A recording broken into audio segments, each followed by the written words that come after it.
Hello everyone, I am Yixia Zhou, or you can call me Summer if you like. The topic of my presentation today, as you can see, is mobile use by children.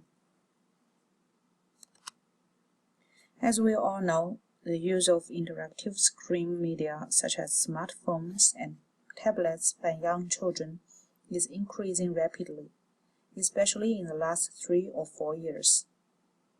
According to the Common Sense Media's report 0 to 8 Children's Media Use in America in 2013, we can see 3 primary findings. First, young kids' mobile access gets dramatically higher.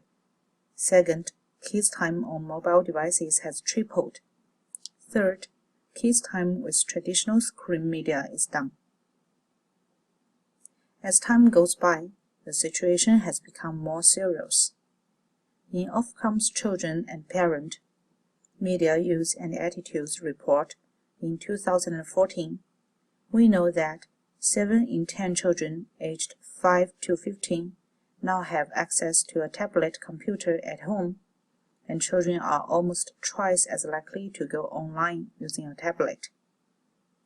Going online using a mobile device is also more likely, while access to the internet via a PC or laptop has decreased. Therefore, it is undoubtedly that more and more children cannot live without mobile devices. Although many official organizations, such as the American Academy of Pediatrics, have begun to intervene and prevent these situations by proposing that children ages 2 and under have no exposure to screens, and older kids have a limited screen time of up to 2 hours a day. Children are increasingly likely to use various types of mobile devices. Well, we should admit that the present situation is serious indeed, but I think the problems can be also viewed as opportunities. Since mobile devices are existed anytime and anywhere, the problem has no longer been that children are forbidden to use mobile devices, but how to use them. As long as the children can be guided to use mobile devices appropriately, they will not threaten but help children's growing up actually. In this way, I will introduce the opportunities of mobile use by children from 2 aspects in the following part. First, the use of mobile devices can improve children's executive capacity and the ability of self-control and problem-solving by providing some both entertaining and educational games. In fact, before I came to Northeastern University to study digital media, I had a half-year experience of being an English teacher for children aged 3 to 8 in one of EF's branches in China. EF is an international education firm which especially focuses on English training and whose headquarters is located in Switzerland. Usually in Chinese training schools, the phenomenon is a little bit depressive and nervous, because the parents and children are totally devoting themselves to children's scores, grades, and the so-called futures. Most of the children are forced to go to these training schools. However, what I see in EF is different.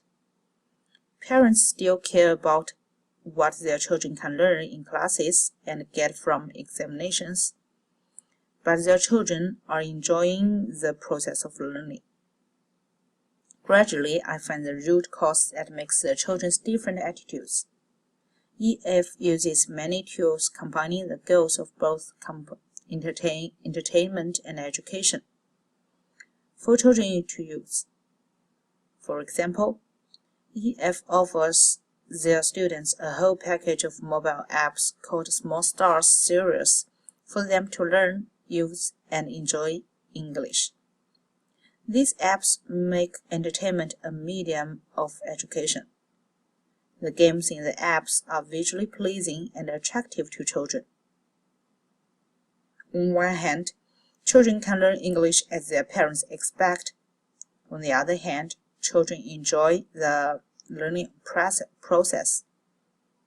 By using these mobile apps, children learn how to finish simple tasks, how to solve problems, even how to cooperate with others.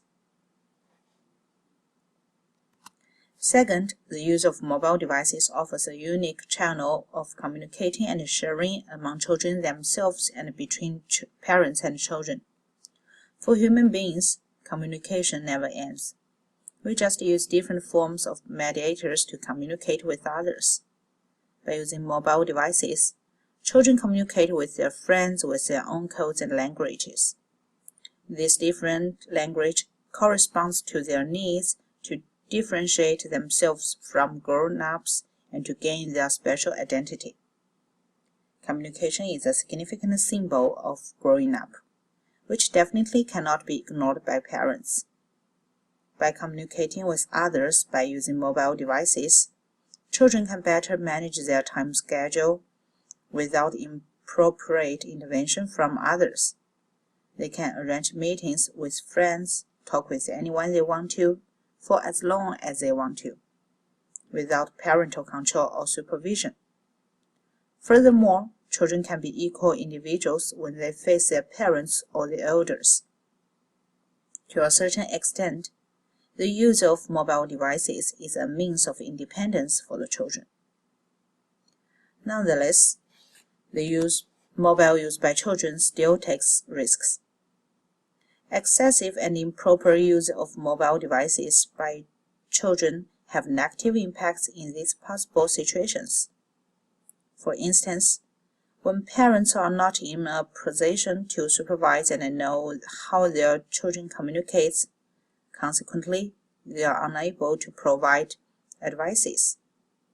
Moreover, if parents do not discuss the contacts and activities they engage in through the mobile devices with their children, they will lose the opportunity to share their emotions and interests with them. In addition, if children communicate excessively with their mobile devices, their personal contact with their friends will be limited. These circumstances all may harm children's development. Therefore, how to use mobile devices by children is really a challenging and a crucial issue that everyone in the society should think about. Since children are becoming an increasingly significant user group for mobile devices, what they need from mobile devices and how they use mobile devices are influencing user experience both directly and indirectly, actively and passively. In accordance with the user experience model, young adults' user experience evaluation was influenced by both pragmatic and hedonic qualities. From my personal observations and experiences, I think compared to pragmatic qualities, children focused on hedonic qualities more, because they are less patient and need more attractive elements to stimulate their interests. Therefore, the products based on mobile devices for children usually use more picture and less text to show the content and use more colorful and obvious elements to represent the features.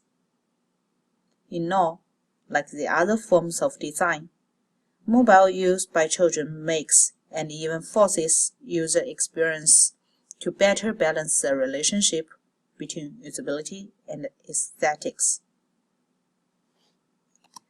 Here is my presentation. Thanks for your attention.